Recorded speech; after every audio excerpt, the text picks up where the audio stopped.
What if the songs you've been praying to for comfort were actually a map of private battles, lines written in the dark and sung into the light? Hit that subscribe button and ring the bell now so you get first-hand updates on this story and more as it develops. Jonathan McReynolds, at 35, sits at an unusual crossroads in gospel music, widely known, deeply loved, and now the subject of renewed conversation about whether the vulnerable lines he writes are artistic expression or literal testimony. That idea feels both obvious and shocking. On the one hand, McReynolds' catalogue has long worn honesty as its trademark. On the other, the rapid spread of clips and dramatic headlines has forced a closer look at how truth, rumor, artistry, and privacy collide in the age of viral content. The basic facts are familiar. McReynolds was raised on Chicago's South Side, rose to national attention with his 2012 breakthrough Life music, and today is regarded as one of contemporary gospel's most distinctive voices.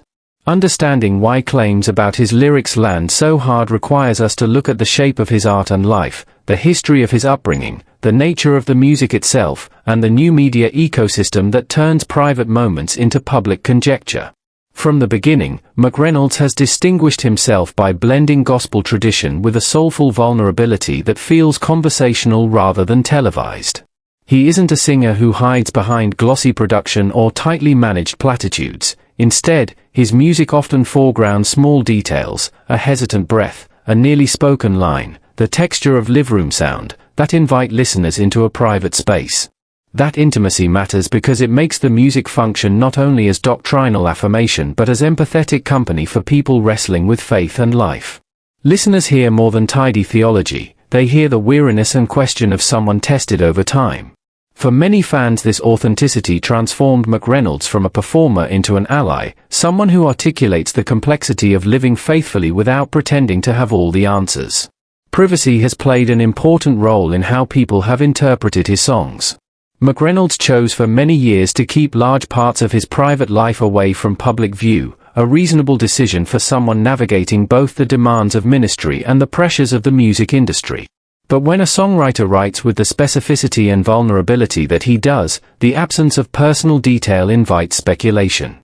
In the gospel world, songs often double as testimony, and listeners are accustomed to reading testimony directly into an artist's biography. So when McReynolds' lyrics linger on doubt, fatigue, or repeating cycles of struggle, natural curiosity arises. Is he describing a season of burnout, a spiritual valley, or something more personal? Without confirmed biographical details, fans and commentators filled the gaps, and social platforms amplified those guesses into sweeping narratives. Some of the content that circulated recently was sensational and in some cases unverified, prompting the artist and his channels to warn followers about AI-generated and manipulated clips that misrepresent reality. That pushback underscores a crucial point. In an era of synthetic media, startling claims need solid verification.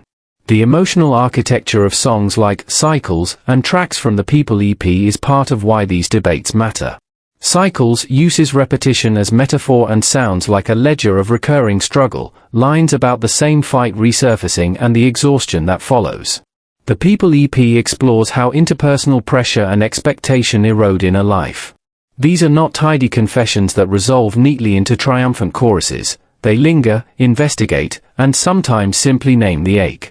Musically, McReynolds often chooses stripped arrangements, acoustic textures, spare piano, a live-room ambience, that leave his voice exposed and vulnerable. Those choices make the listener feel as if they are sitting across from someone in the middle of a difficult conversation, rather than hearing a sermon 2 steps removed. Whether these songs map directly onto a private biography or are crafted composites, they nonetheless act as instruments of communal empathy. Listeners who are themselves weary find recognition and companionship in those lines. The context of his upbringing is important for understanding both the music and the family dynamics that form part of this story.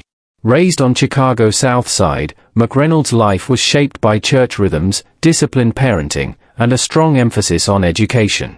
His mother's role in providing spiritual scaffolding and structure appears often in biographical accounts. That foundation likely helped him marry theological thoughtfulness with emotional honesty in his songwriting.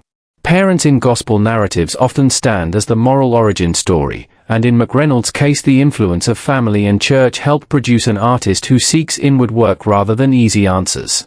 The release of Life music in 2012 affirmed that listeners valued his sincerity over polish. That album announced a young artist who preferred honest feeling to studio sheen, and critics and fans responded because the record sounded like a real person grappling with life. That early trust is why recent claims that his family has confirmed the literalness of his lyrics struck such a chord. People who invested emotionally in his authenticity are predisposed to take his words seriously. But authenticity is a double-edged sword. It brings deep devotion, yet it raises expectations. When you are known for honesty, any sign of struggle can be read as failure or scandal by parts of the audience, church leadership, or the industry that wants dependable narratives. The more intimate an artist appears in public, the less room is sometimes allowed for private humanity. That tension between public expectation and private life is one reason why allegations and viral claims can be so damaging. Among the most explosive of the recent online items were clips reportedly showing McReynolds' mother confirming that his lyrics are direct reflections of her son's struggles.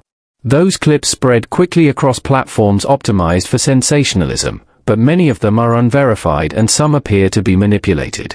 The artist himself urged followers not to believe certain videos and warned about AI-generated content that distorts reality.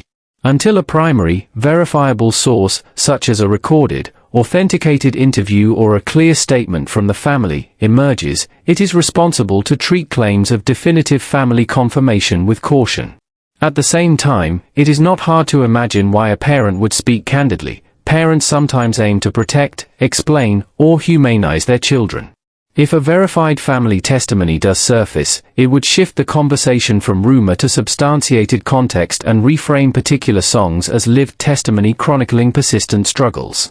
If that reframing is confirmed, the effect would be profound. McReynolds' catalogue would move even more clearly from artistic impression to a form of sustained testimony, a record of endurance that models faith paired with ongoing struggle rather than a sequence of polished triumphs. That would expand the gospel genre's vocabulary, presenting spiritual life as a process that can include relapses, doubts, and gradual recovery. Even if the family confirmation claims remain unverified, the music itself has already nudged gospel listeners toward valuing vulnerability. McReynolds shows that honesty and theological seriousness can coexist, and that admitting doubt or fatigue is not necessarily a moral failing but part of faithful living. This whole conversation matters beyond one artist's biography. It touches on how we listen to testimony, the responsibilities of journalists and platforms in an age of synthetic media, and the culture within gospel music around vulnerability and image. For young artists watching McReynolds, the example he sets, whether through confirmed family testimony or through the body of work itself, offers an alternative, that it is possible to be both candid and thoughtful, to create music that is emotionally real without sacrificing theological depth. For listeners, his songs provide companionship for those in the middle of their own cycles, reassuring them that endurance can be holy even when the narrative is unfinished. What we can say with confidence is this: Jonathan McReynolds is a distinctive voice in gospel whose songs have long blurred the line between confession and composition, inviting listeners into honest, sometimes uncomfortable places. Viral claims about definitive family confirmation have circulated widely, but the artist has cautioned audiences about unverified and AI-distorted content. Responsible coverage requires primary source verification. Whether or not a verified family statement appears, the larger truth remains that McReynolds' music has reshaped how many gospel listeners think about vulnerability, resilience, and the emotional possibilities of faith. Authentic artistry often grows from lived struggle, not manufactured polish. His work functions as both creative expression and, for countless listeners, a mechanism for survival. That legacy, one of resilience, candid honesty, and a steady redefinition of gospel's emotional range, continues to unfold. If you want updates on any verified developments, official interviews, statements from McReynolds' camp, or a confirmed family interview, subscribe and turn on notifications so you get the facts as soon as they're available.